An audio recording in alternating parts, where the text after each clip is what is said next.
Olá, queridos! Neste capítulo, o profeta Jeremias profere 3 mensagens da parte de Deus. A primeira para o rei Zedequias, a segunda para o povo de Judá e a terceira para a família real ou a dinastia de Davi. Vamos conferir.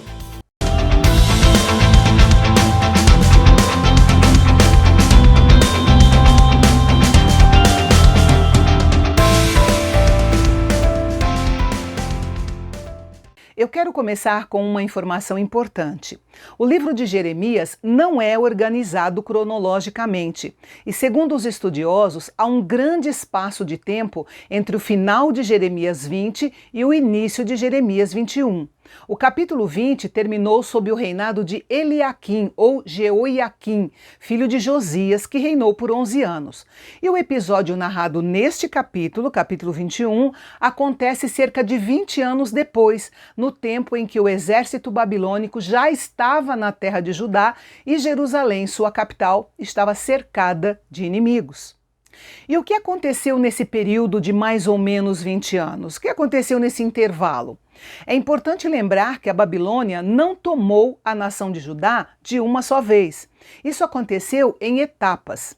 Cerca de 17 anos antes, o rei Jeoiaquim, ou Jeoaquim, havia se rebelado contra o rei da Babilônia depois de ficar 3 anos como seu vassalo.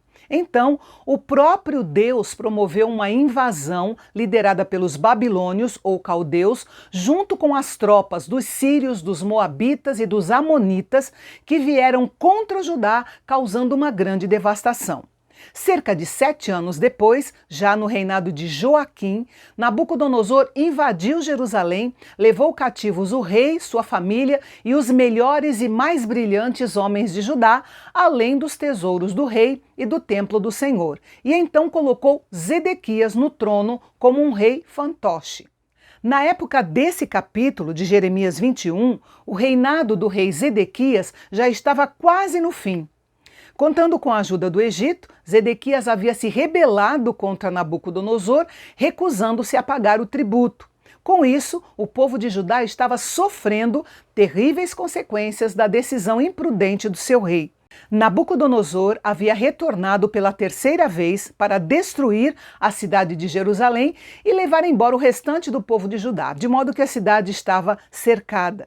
Desesperado, o rei Zedequias enviou Sofonias, o sacerdote, e Pazur, um dos oficiais da corte, ao encontro do profeta Jeremias para pedir uma palavra favorável do Senhor.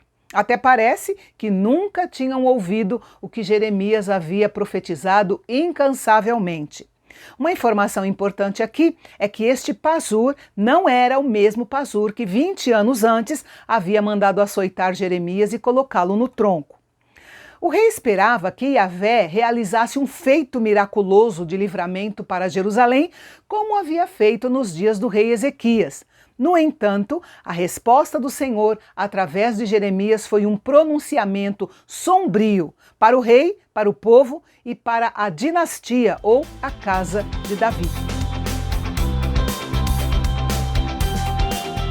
A profecia de Jeremias foi direto ao ponto. O Senhor mandou dizer que, além de não livrar o povo do inimigo, ele ainda lutaria ao lado da Babilônia e derrotaria Jerusalém, pois todo o povo de Judá havia dado as costas para ele. Preferiram os ídolos mortos ao Deus vivo e as alianças políticas em vez da obediência à sua palavra. Jeremias anunciou que o povo em Jerusalém morreria pela fome, pela peste ou pela espada, e os sobreviventes seriam levados para o cativeiro da Babilônia. O rei Zedequias e seus oficiais seriam entregues a Nabucodonosor e depois seriam julgados. É de se admirar a ousadia de Jeremias falando de maneira tão clara e corajosa a um rei que já estava há pelo menos 10 anos no poder. Não havia esperança para o rei, mas o Senhor ofereceu esperança para o povo, colocando diante dele 2 caminhos, o caminho da vida e o caminho da morte, uma escolha para lembrá-los das palavras da aliança feita no Monte Sinai. Quando Deus nos propõe escolhas, é preciso decidir entre uma coisa ou outra. Não é possível permanecermos neutros. Uma vez que Nabucodonosor estava a serviço de Deus para castigar o reino de Judá, e que Deus tinha declarado que lutaria ao lado da Babilônia contra a nação de Judá, render-se aos babilônios significava, na verdade, render-se a Deus e escolher o caminho da vida. Significava admitir a culpa e entregar-se nas mãos do Senhor. Se rebelar contra os babilônios era se rebelar contra Deus, portanto, era o caminho da morte.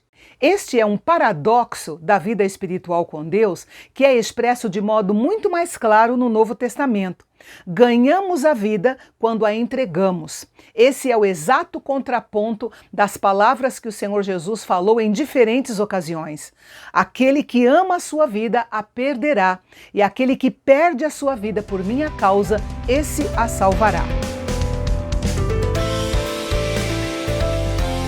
Deus estabeleceu a casa de Davi como uma linhagem real e duradoura que se perpetuaria no Messias. Deus tinha um interesse especial nessa linhagem real e falou com eles através de Jeremias. Como eu disse anteriormente, o livro de Jeremias não é organizado cronologicamente. Por isso, os versículos 11 a 14 contêm palavras de esperança e de restauração se houvesse arrependimento. Alguns estudiosos defendem que essa profecia foi proferida antes desse momento de crise do reinado de Zedequias. Deus chamou a casa de Davi, ou seja, o rei e a família real de Judá, para exercer uma liderança justa. Uma das responsabilidades básicas que Deus designou ao governo civil era a aplicação e execução da justiça, para que a ira de Deus não recaísse sobre eles. A moradora do vale e rocha da campina, cheia de confiança, é Jerusalém, que sempre pensou que nunca seria invadida pelo inimigo, o que não era o caso agora, que Nabucodonosor já havia cercado Jerusalém.